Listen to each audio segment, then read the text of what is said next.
Hello everyone, it's Catherine from my hillside garden. Today we're going to start using the new Bokashi bucket. So join me as we get started. Okay, now remember this is a 2-bucket system. I did a DIY video on it. I'll be sure to put a link up just in case you missed it.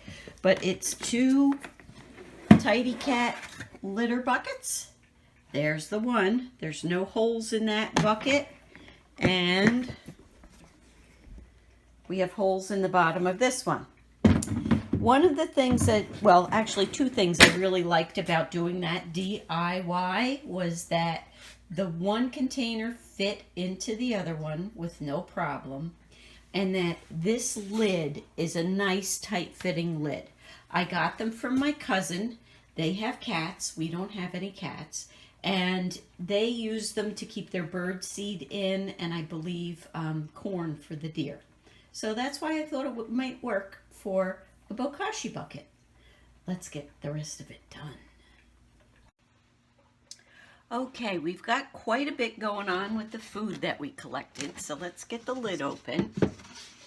We're going to put that back. And now since we're beginning, we're going to use Bokashi in the bottom.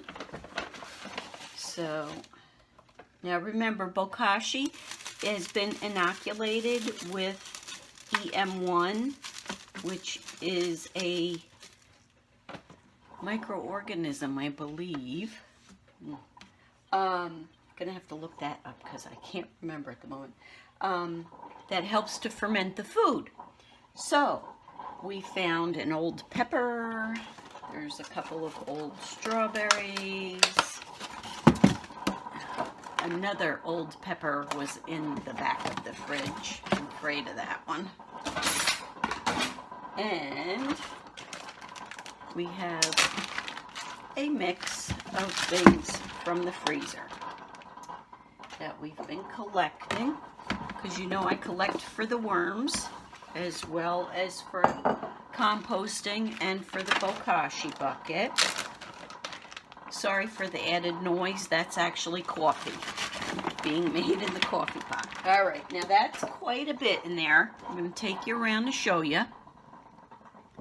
So there's quite a bit of food in there right now. What I'm going to do is I'm going to smash it down, and then I'm going to put more Bokashi in it. One thing about this lid, it just wants to come down on itself, so I have to hold it with the one hand. But what we want to do is just begin to smash this a little bit, just to get it all compressed, because remember, we want an anaerobic environment, no air, so that way everything will ferment properly. Now we're going to put in a layer of Bokashi, and then we have some more scraps here. We'll put those in. That's quite a bit in there. Okay, that was a big bundle of food. So let me show you how that looks in there. So we got a lot going on in there, but that's what we want. The other bucket, I have drained it once.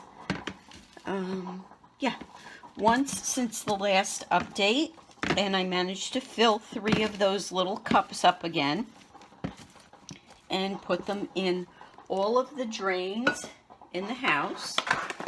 And since we have a nice big layer there, we're going to add a whole nother cup into the top.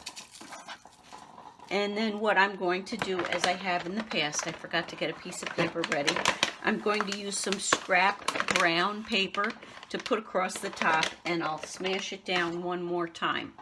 So what I'm going to do with follow-ups for the DIY Bokashi bucket is I will do an update next week so we can see what kind of liquid has gone into the bucket below and how that works out, not having a spigot. And then, because this seems to be a taller container than the other bucket, I imagine it's going to take longer to fill. So I will probably only do updates every 2 weeks or so on it. And if there's something interesting going on with it, I'll be sure to do an update on it. So I hope that you've been enjoying this series on Bokashi composting. It's a form of fermenting your food in order to make it compost quicker in your garden. Please give me a thumbs up if you like today's video. Follow me along. Hit that subscribe button and the little bell. That way you'll get notification of any updates to my channel. Have a great day. Okay, one thing I noticed about my DIY Bokashi bucket is it gets a big thumbs down. It stunk so bad inside of 3 days. I had to put everything in the compost. So this experiment was a failure.